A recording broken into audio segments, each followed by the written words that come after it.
What up? This is Josh here. We're back with another video, and I have no idea what's about to happen. I have an idea what's about to happen because this video says Sukuna is ending the series. Yuji accepts death. Gojo, what?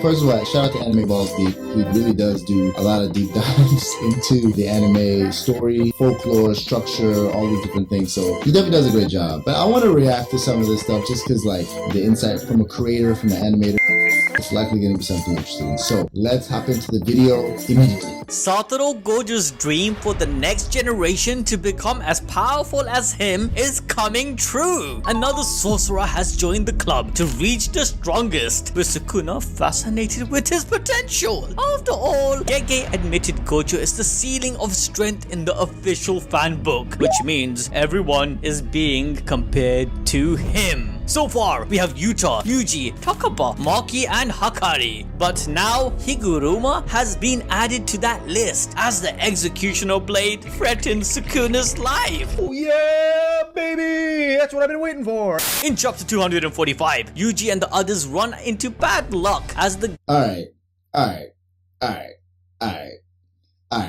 First of all, if you don't read the manga, I apologize. I don't even read the manga. But at least I watched some of these videos so I know a little bit more about what's going on than the average person that watches the anime only. But just so you know, it's a spoiler alert, I guess.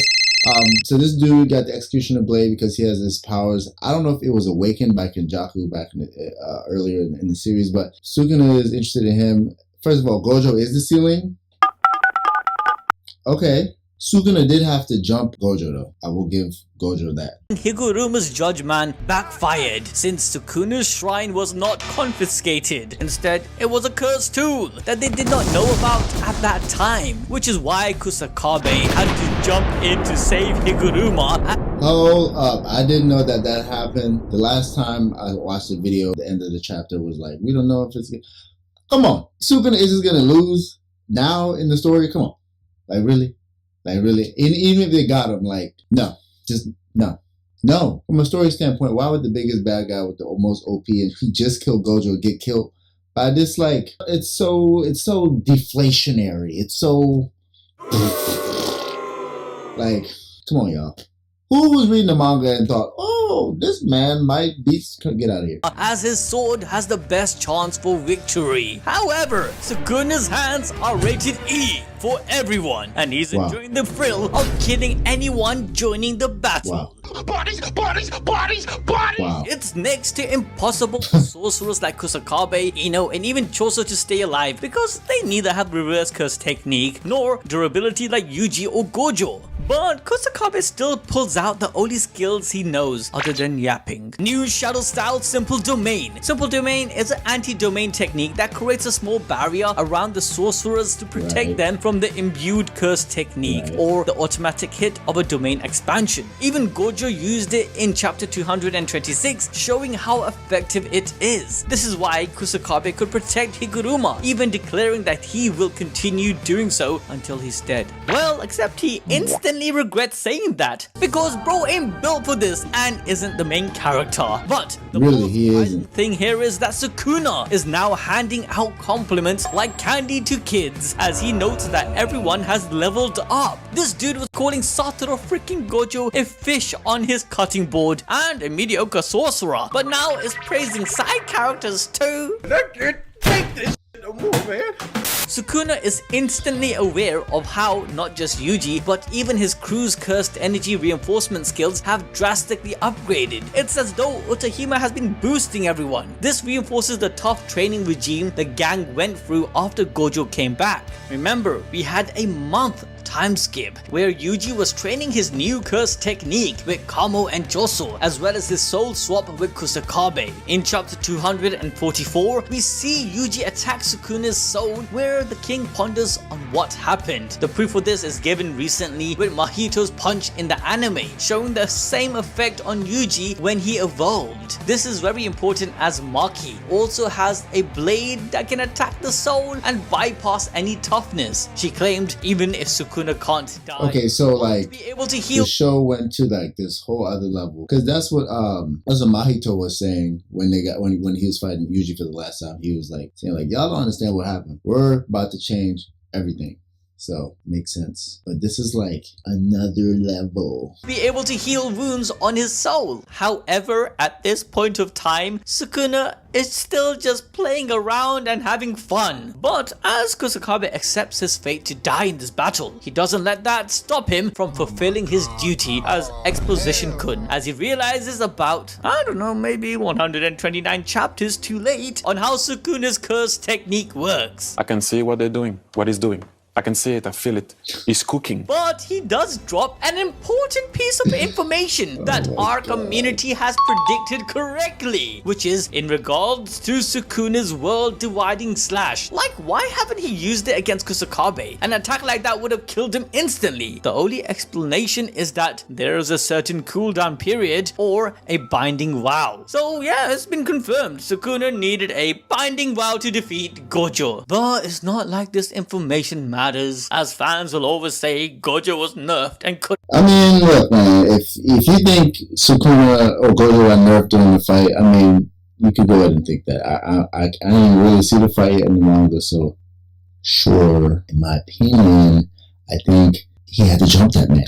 And clearly he had to do some Karapika level type shit to be able to get this thing going. Didn't lose. We do not care. But you should care. But it's not like this information matters, as fans will always say Gojo was nerfed and couldn't lose. We do not care. But you should care, as this provides the gang a chance to get revenge for Gojo. Essentially, the attack Sukuna used to kill him was an altered version of Cleave, which had expanded the target to space, existence, and the whole world itself. We already saw that changing even something as small as the size of your domain requires a binding vow that compromises the effectiveness of the technique. This is why such a broken power must have a huge trade-off from Sukuna. It's possible that every time he uses it, he becomes defenseless and susceptible to pretty much any attack. However, since we are, reading Sukuna Kaisen and Gege can't stop glazing this man, if it was a cooldown instead, he could be ready to use it anytime now. Another worry that Kusakabe raises is that Sukuna is not using the fire technique from Shibuya. He saw Jogo, who is scaled to 8 to 9 fingers, getting cooked with the black box attack. So there's no way for anyone to escape. That's why, for now, Kusakabe simply concludes that Sukuna just can't use it right now and proceeds to focus. This dude goes so detailed into the situation sometimes that I'm just like, who writes your scripts, dog? Fine. Why, for now, Kusakabe simply concludes that Sukuna just can't use it right now and proceeds to focus on the fight. This is fine. I'm okay with the events that are unfolding currently. Before they F around and find out, Choso jumps in to save the day. But Sukuna disappears before Choso's piercing blood could even reach him, to then immediately send him to the Donut Club. Choso! That's Don't worry, crazy. guys, there's another surprise waiting, as Ino swoops right in. Who? He's there with the most shocking weapon, the blade, used by none other than Nanami. It's imbued with a 7-3 ratio technique, which is why it even takes Sukuna by surprise when it hits him, especially hard. However, since he saw this technique whilst in Yuji's body, he instantly figures it out. Ino considered Nanami his mentor. He was even supposed to get a promotion After Nanami, yeah. him after Shibuya, as he respected Nanami the most, which is why carrying this weapon is such an emotional moment. Yeah, but it's just an emotional moment. That's how it's gonna be. If you guys forgot the whole purpose of these guys participating in this battle, well, don't worry, so did I. Nah, just kidding. It's actually also Higuruma can land a killing blow with his sword. They are pretty much flies just there to pester Sukuna until the right moment presents itself. Right. And that's when Yuji and Kusakabe go in for another attack, trying to create a path for him, only for Sukuna to grab him and throw him like trash. Seeing that Higuruma is vulnerable, Yuji instantly gets into action, trying to get to him before Sukuna does, but he's simply too fast. Mind you, Yuji could run 100 meters in 6 seconds before he even knew about cursed energy, and later would keep up with Maki in chapter 214, which was around 2,300 miles per hour. Gojo was declared the fastest, even more so than Naobito, but at this point, Sukuna is outpacing everyone. Okay, so that's like stupid fast. That's like stupid fast. That's like Stupid, his true around fast. 2,300 miles per hour. Gojo was declared the fastest, even more so than Naobito, but at this point, Sukuna is outpacing everyone with his true form. Yuji's level up is still not enough, which leads us to our lawyer, standing up to fight again. But we first receive insight that Megami's life update is getting better instead of worse. Yes! Yes! Yes, guys, Megami can come back with Sukuna being killed. I don't know why he would want to, since you know his 10 shadows are gone. Gojo is gone. His sister is dead. Zenin clan deleted. He won't be the leader. All his friends would be dead. Yep, it's true. As we learn that Yuji is preparing to sacrifice. Oh my god, there's so much going on. I can't even. Why did I choose to react to this video? Maybe this is why, because I'm reacting. Okay. This is a lot. Getting better instead of worse. This is a lot.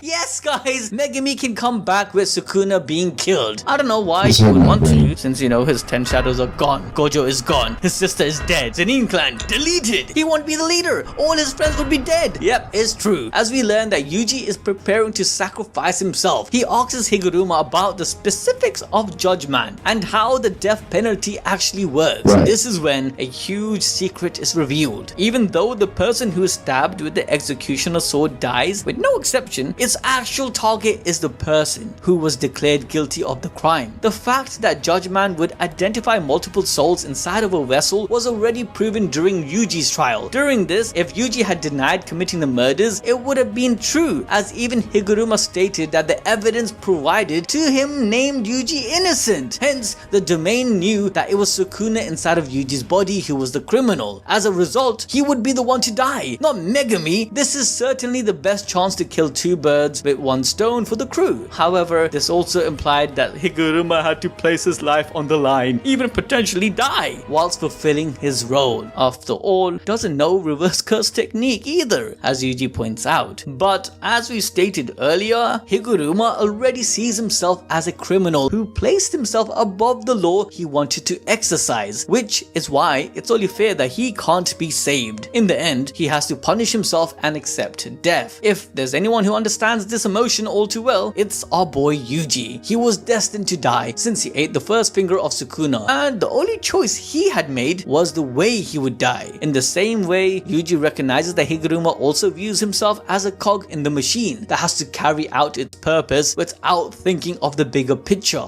Yuji believes Higuruma should stay alive, as he himself will die taking out Sukuna with him. His dream is to be surrounded by friends upon having a good death, which cannot come true if they're all not around. After all, Gojo said to die to win and to die victoriously are two different things. Regardless, Higuruma has already pinned himself for the sacrifice. However, those of you who watched our stream would have known that our member, Ajit, suggested that Yuji will not let that happen. With his mentality to save everyone and be the only sacrifice, he will not let Higuruma die, and the way he can save his life is soul swap. Higuruma's blade is the one shot one deal, where only he can wield it, and knowing Sukuna, he will have his way around this. However, if Yuji soul swaps, he will be able to fight Sukuna with this blade, along with showcase his dominance with his soul power. However, for now, Higuruma isn't done. Hence, back in this fight, he gets up and ends up pulling a boss move. If you thought that it was all over for him, you are wrong. Without anyone to protect him this time, Higuruma literally tanked Sukuna's slashes with his domain amplification. In easy words, domain amplification is a refined version of simple domain, where it neutralizes any opposing curse technique or domain expansion they come into contact with. It was mentioned in chapter 171 that when Jogo and Hanami used domain amplification against Gojo in chapter 85, it was powerful enough to include a curse technique, but they refrained from doing so, all in order to neutralize Gojo's limitless within the amplified barrier. This technique is basically how Sukuna avoided Gojo's unlimited void in chapter 227 as well. Despite being such an OP ability, there are only a few people who even understands how to do it, which is why Higuruma pulling it off is such a huge deal. Not only did this dude reverse engineer his curse technique from his domain alone, but within 2 months, he has also unlocked such a high level power by simply observing Gojo in his fight. Just imagine he had years to train rather than just a few months. He would have jumped straight in becoming Yuta's rival. He's out of line.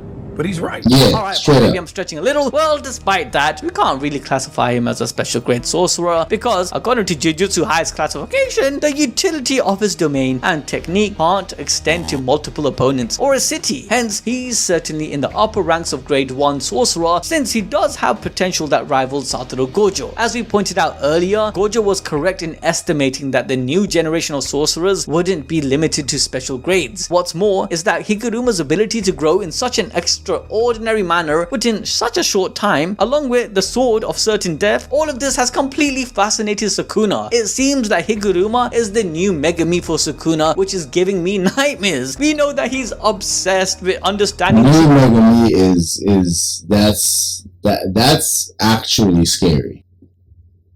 Yeah, I don't want Sukuna to have that power because him taking over somebody's body, he keeps his original powers and he just adds on their powers, which is like not fair in my opinion.